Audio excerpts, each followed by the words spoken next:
Now we have been joined by senior analyst Dr. Asma Shakir Khwaja to discuss the Indian-backed Afghan Taliban proxy accused of carrying out the deadly suicide. Ms. Asma, thank you very much for joining us at Pakistan TV. Thank you so much. All right, how do you interpret this latest suicide blast in Islamabad, particularly in the light of Prime Minister Shehbaz Sharif's statement, calling it the work of Fitna al-Khawarij and Fitna al-Hindustan? Does this reflect how Pakistan is once again confronting a hybrid war where ideological extremism is being externally fueled to destabilize our internal peace? You raised a pertinent question, but I would like to say now I would not consider Taliban as an ideological radical or extremist, but they are geopolitical extremists. Because now, as the Fitna al-Khawarij, they are doing all this with the collaboration, support, facilitation of India, raw.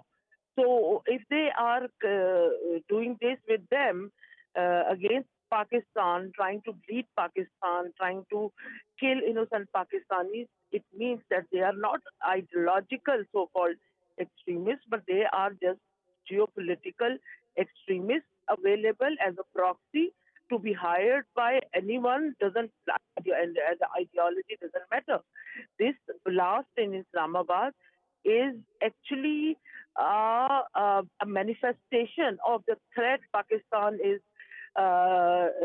talking about, that how TTP in Afghanistan, with the support of Taliban and India, how they can destabilize, cause such innocent killings in Pakistan. So I think it's the right time that the international community should look into the matter more seriously. And of course, the government of Pakistan is already tackling this issue with the iron fist, and they have manifested rather their zero tolerance policy against any kind of threat emancipating from any other country or any region in the world against Pakistanis. Right. Ms. Asma, of course, from a defense and intelligence standpoint, what are concrete patterns do you see behind this attack, especially given that it targeted Islamabad judicial complex, the very heart of Pakistan's governance and rule of law? Could this be a deliberate message by hostile networks trying to undermine Pakistan's stability and institutional confidence? Yeah, yes, exactly. This is a deliberate message to express that they are that powerful and their networks have that much potential to reach to the capital of Pakistan, and that too to the sensitive area. But they have forgot what history has taught them. Pakistan is the only country in the world which successfully eliminated the phenomena of terrorism. And we have seen even bad times than this. There were times when their Fitna al-Khawarij was involved in killing like hundreds of Pakistanis every month.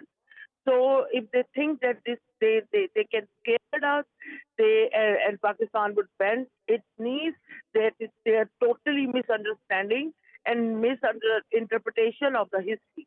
So historical trend says that yes, this is yesterday last they were successful in snatching right to live off Pakistan, few Pakistanis, but they can never ever make us afraid of them, or we will not accept them as a normal feature or normalize their terrorism.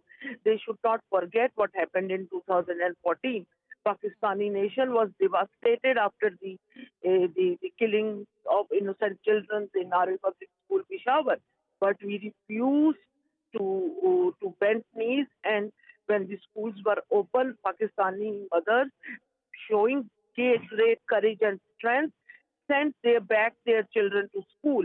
So when we did not follow, or we were not trapped by TTP that we should not send our children to schools, how can we bend our knees right now? So this nation, Pakistani nation, whether it was India or terrorism or TTP or any factor which caused instability in Pakistan, has shown great resolve, strength, and determination to fight against this phenomena and don't let our children, our society, and our commitment to positive peace being consumed by such acts of terrorism. But definitely, people, elements, countries, organizations responsible for this attack should not be spared. Absolutely, Pakistan is a courageous nation. There is no doubt about it. Dr. Asma, there are also growing indications that the attackers had linkages across the, western border. How do you assess Kabul's failure or unwillingness, I must say, to curb such anti-Pakistan elements operating freely from Afghan soil? Do you think that Afghan Taliban regime is turning a blind eye, or is it being strategically manipulated by external forces, particularly Fitna al-Hindustan, to create unrest in Pakistan? Yeah, they are strategically, there is no doubt, strategically manipulated by India because India has seen that the Afghan Taliban they need financial support, diplomatic support. They need to establish their strategic relevance not only in the region but with the global politics. And harboring such elements is their history. So and right now again India manipulated them, but it's not the first time. India, in terms for several decades, is using Afghanistan as a strategic destabilizer for Pakistan. And whenever the situation would be getting normal in Afghanistan, India is always there to create another problem for Pakistan because India has this delusion that a stress from Western Pakistan would be tough for Pakistan military to handle. But they have forgot that now we have I would say 30 years stamina, practice and training to handle east and western border at the same time. Right, and also there is a perception that certain global powers remain silent or selective when Pakistan faces terrorism, even though our forces have dismantled entire networks, that threaten regional peace. Do you think this double standard emboldens the groups like TTP and TLP? Should Pakistan now push for a more assertive diplomatic campaign exposing these double Yes, games? international powers, yeah, international powers, they remain silent. That is not that important because they only speak when it hurts them only. So they are not bothered. But the most important thing is that Pakistan should not remain silent.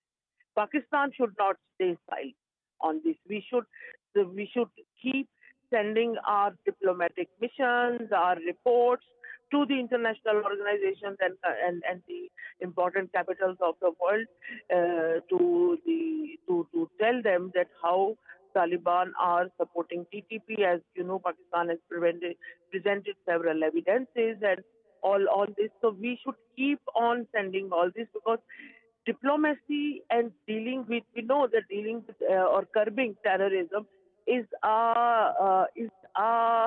this process needs more patience and determination. It is not like fighting a known enemy. It is fighting against ghosts. Those ghosts who are so coward that they are unable to come from the front. They always backstab. They always kill those innocent people who are not involved in any they are unable to defend themselves. Those defenseless civilian Right. Thank you very attacks. much, Miss. Right, Miss Asma, Mr. Asma Shakir Khwaja. She was joining us. She is the senior analyst who joined